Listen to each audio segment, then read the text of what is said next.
ஏமா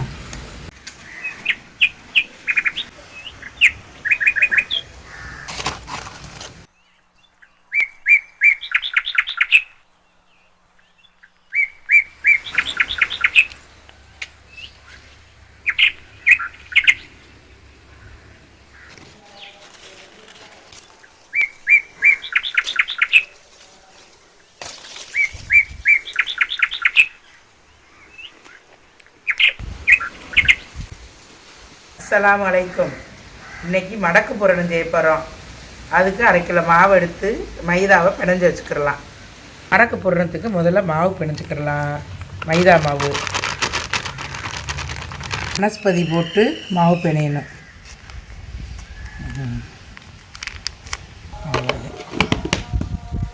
ஒரு ஸ்பூன் சீனி,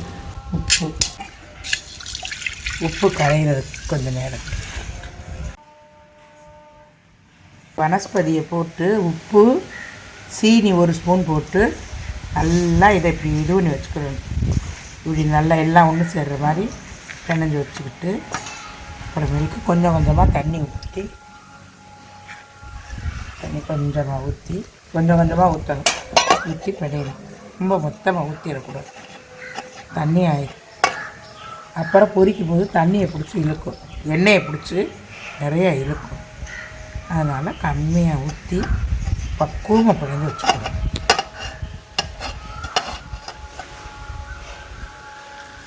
பூரணம் செய்கிறதுக்கு மாவு, உப்பு, 1 ஸ்பூன் ஜீனி, 1 பாக்கெட் வனஸ்பதி போட்டு நல்லா பிணைஞ்சு வச்சாச்சு. இது வந்து ஒரு மணி நேரம் நல்லா ஊறணும். 1 மணி நேரம் இது ஊறட்டும். இப்படி வச்சுருவோம் கொஞ்சம் நேரம். ஜோண்டு ஒரு 10 கிராம் அளவு கசகசா கொஞ்சம் லைட்டாக வறுத்து பூரணம் செய்கிறது. ஒரு 10 கிராம் கசகசாவை வறுத்து எடுத்து வச்சுக்கிடணும். இது ஒரு தேங்காய். இதை வந்து பூரணத்துக்காக திருவி வெயிலில் காய வச்சிருக்கு. இப்போ இதை நல்லா வறுத்துக்கிடணும். தேங்காயை நல்லா செவக்க ஈரச்சத்து இல்லாமல் வறுத்துடணும். அப்படி வறுத்தோம்னாத்தே பூரணம் வந்து பொதுன்னு போகாமல் மொறுன்னு இருக்கும். இல்லாட்டி வதக்குன்னு போயிடும், வச்சு சாப்பிட முடியாது. அதனால் நல்லா வறுத்துடணும், செவக்க வறுக்கணும். நல்ல சிவப்பாக இருந்தால் நல்லா செவந்து வறுத்துடுச்சு. இப்போ இதை இறக்கிடணும்.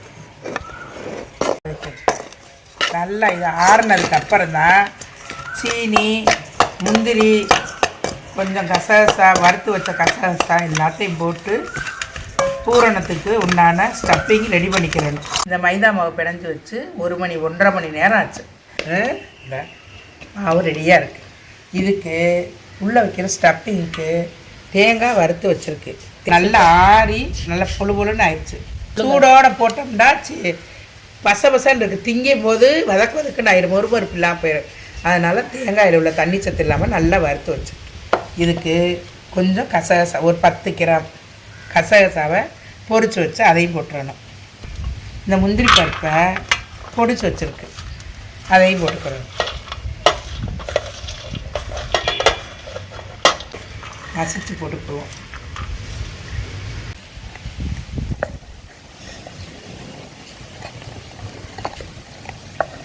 சும்மா கொஞ்சோண்டு ஒரு முந்திரி பருப்பு மாதிரி இது கொஞ்சம். 1 2 3 ஸ்டஃப்பிங்க்கு தேவையான அளவு ஜீனி போட்டுக்கோங்க. இப்போ எல்லாம் ரெடி ஆகிடுச்சு. இது மாவை சின்னதாக உருட்டி வச்சாச்சு. இப்போ இதை தேய்ச்சி நம்ம பூரணம் செய்ய போகிறோம். இந்த பூரணத்துக்கு வந்து லேசாக தேய்ச்சாத்தே மொறுன்னு வரும், இல்லாட்டி பதக்குன்னு போயிடும். அதுக்காக இவ்வளோ மெல்லிசாக தேய்க்கணும். அப்புறம் இப்படி ஒரு தட்டை வச்சுக்கிட்டோம்னா நல்லா அழகாக வடிவமாக கிடைக்கும். ஆமாம், இந்த மாதிரி வச்சு செய்யுங்க. ஆனால் தேங்காய் மட்டும் நல்லா கொஞ்சம் வறுத்து. இது வந்து ஒரு 10 நாளைக்குனாலும் இந்த பலகாரம் அது பாட்டுக்கு இருக்கும்.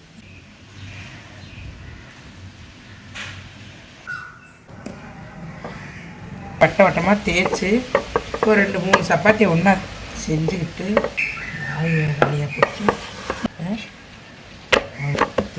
ஒன்று மேலே ஒன்று ஒரு 3-4 சப்பாத்தி ஒன்றா தேய்ச்சிக்கிட்டு இப்படி செஞ்சோம்னா பூரி வந்து அப்படியே ரேராக வரும், அழகாக இருக்கும்.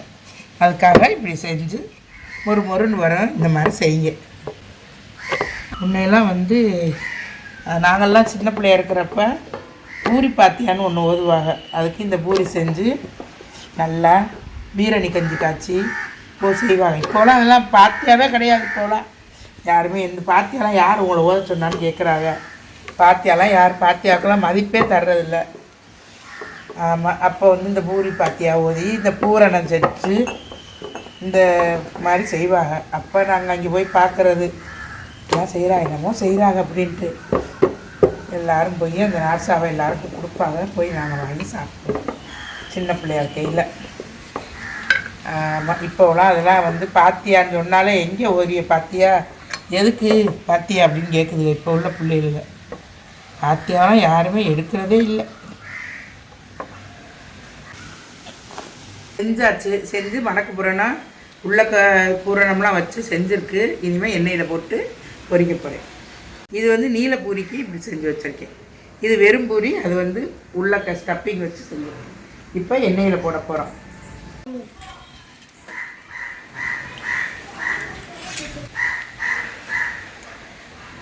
எண்ணெயை ஊற்றும்போது பாயில் கொஞ்சம் தண்ணி வச்சுக்கிட்டு ஊற்றுறோம்டா, பாய்க்குள்ள நிற்கிற தண்ணி மாதிரி சட்டியில் இருக்க எண்ணெய் அப்படியே நிற்குமா, பிடிக்காம. அதுக்காக அப்படி சொல்கிறது. புது கதையாக இருக்குது. புது கதையெல்லாம் கிடையாது, இது அந்த காலத்தில் இருந்து உள்ளது. வேண்டா கேட்டு பாருங்கள், எண்ணெயை விட கொஞ்சம் பெரிய ஆள்கிட்ட கேட்டு பாருங்கள்.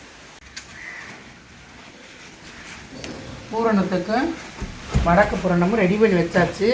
பூரிக்கு ரெடி பண்ணி வச்சு, இது பூரி, இது மடக்கு பூரி, மடக்கு பூரணம், இது ரெண்டுக்கும் ரெடி பண்ணி வச்சாச்சு. எண்ணெய் சுட்டோன்னு போடணும். எண்ணெய் கொஞ்சம் சுடட்டும். எண்ணெய் சுட்டோன்னு போட்டால் தான் படக்குன்னு பொரி.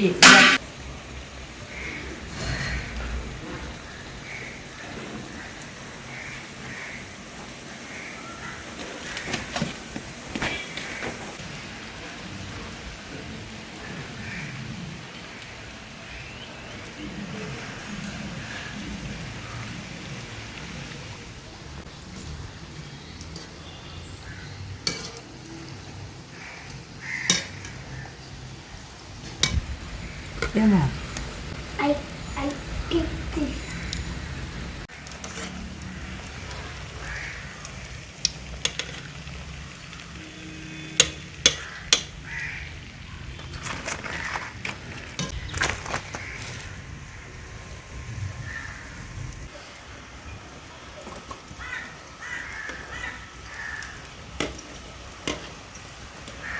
நீலப்பொடியும் போட்டு எடுத்துக்கிடுவோம்.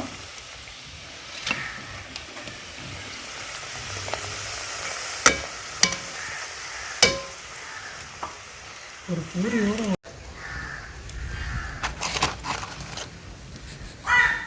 பூரணத்துக்கு பீரணி காய்ச்சா 1 கிளாஸ் ரவையை வறுக்க போகிறேன். சின்ன டம்ளரில் 1 டம்ளர் ரவை போட்டால் போதும். இதுக்கு ரொம்ப கெட்டியெல்லாம் காய்ச்சா, தண்ணியாக காய்ச்சினாலே நல்லாயிருக்கும். 1 3 டம்ளர் பால், ஒரு 3 டம்ளர் தண்ணி, அவ்வளோதான். இதில் 1 டம்ளர் ரவை, இதில் வந்து 3 டம்ளர் பால், 3 டம்ளர் தண்ணி. கொதிக்குது. கொதித்த உடனே ரவையை கொட்டி கிண்டி இறக்கிற வேண்டியது. பீரணியோட முடிச்சு பூரியை செஞ்சு ரவை பாயசத்தை காய்ச்சி ஊற்றி இப்போ சாப்பிட்லாம். சாயந்தரம் டிஃபன் இது. இது வந்து 1 வாரத்துக்கு வச்சுக்கலாம். சும்மா சாயந்தரத்தில் பிள்ளைகளுக்கு ஸ்நாக்ஸ் மாதிரி கொடுக்க. எப்படி இருக்குன்னு பாப்பா, தின்னு பாப்பா. பிஸ்மில்லா. நல்லா பொருள் இருக்குது.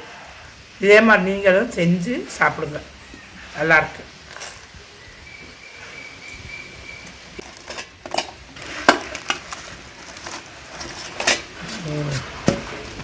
சூடோடு வச்சு மூடினேண்டாக்க பதன்னு போயிடும். கொஞ்சம் நேரம் ஆறின உடனே மூடி வைங்க.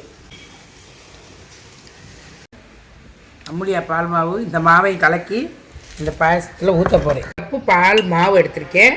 இதில் 1/2 கப்பு பால் எடுத்து ஊற்ற போகிறேன். இது தண்ணி ஊற்றாத பால், பாக்கெட் பால். இது கொஞ்சம் சூடாக இருக்கிற பாலை இதில் போடலாம்.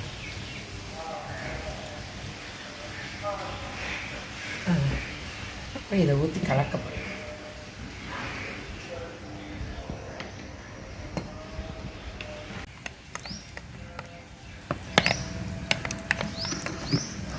எல்லோரும் மில்க் மேட் ஊற்றுவாங்கல்ல, அதுக்கு பதிலாக இதை ஊற்றிக்கிடலாம். பால் பவுட்ரு அதில் கொஞ்சம் பால் ஊற்றி கரைச்சி வச்சுருக்கு. இப்போ இந்த ரவையை போட போகிறோம். வறுத்து வச்ச ரவையை போட போகிறோம். ஒரு சிட்டிகை உப்பு போட்டாதே நல்லாயிருக்கும், சுவை இருக்கும். இருந்தால் இது கொஞ்சோண்டு உப்பு போடும். ரவை வந்து தண்ணியாக இருக்குது, ஆனால் கொஞ்சம் ஒரு அரை மணி நேரத்தில் பார்த்தா கெட்டி ஆயிரும். அதுக்காக தண்ணியாக வச்சுருக்கேன். நேரம் ஆக ஆக ரொம்ப கெட்டி ஆயிரும். அதுக்காக ரவை செய்யும்போது எப்பயுமே தண்ணியாக செய்கிறது நல்லாயிருக்கும். இனிப்பு நிறையா சாப்பிட்றவங்க நிறையா, இனிப்பு கம்மியாக சாப்பிட்றவங்க கம்மி. இது வந்து சரியான இனிப்புக்கு போட்டிருக்கேன் நான். எங்கள் வீட்டில் எல்லோரும் நல்லா இனிப்பு சாப்பிட்றவங்க, அதனால் நல்லா இனிப்புக்காக போட்டிருக்கேன். இப்போ இந்த பாலை ஊற்ற போகிறேன். இந்த பாலையும் ஊற்ற போகிறேன். இந்த பூரி போட்ட சட்டியிலையே இந்த முந்திரியை தாளிச்சு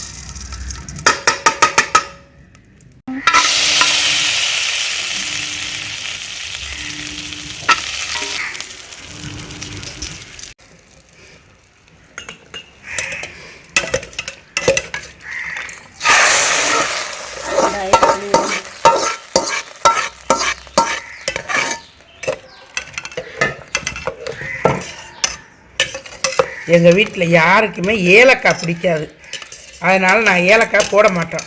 வேணுங்கிறவங்க ஏலக்காய் பொடி போட்டுக்கோங்க. வேலை முடிஞ்சிருச்சு. வீரநீர் அடுப்பில் இருக்கட்டும். நல்ல அசரை தொழுதுட்டு வந்து நாங்கள் வீரணியவும் பூரியவும் சாப்பிட்றோம். வீரணி ரெடி ஆயிடுச்சு, பூரி ரெடி ஆயிடுச்சு. இப்போ இதை ஊற்றி நம்ம சாப்பிட போகிறோம். ஆனால் நான் அவ்வளோ உடையணும்னாலே உடைச்சி விடுறாங்க. அதுதான் நான் பாடுறதுலாம் கட் பண்ணிடுறேன்.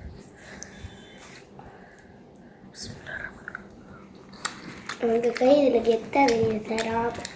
அப்படி இருக்கு. எப்படி ரஜவ் மாதம் ஒரு பூரி பத்தியாவுக்கு செய்கிறது மாதிரி இருக்கு. அந்த காலத்து பர்கர். இந்த பிஸ்மில்லாஹ்.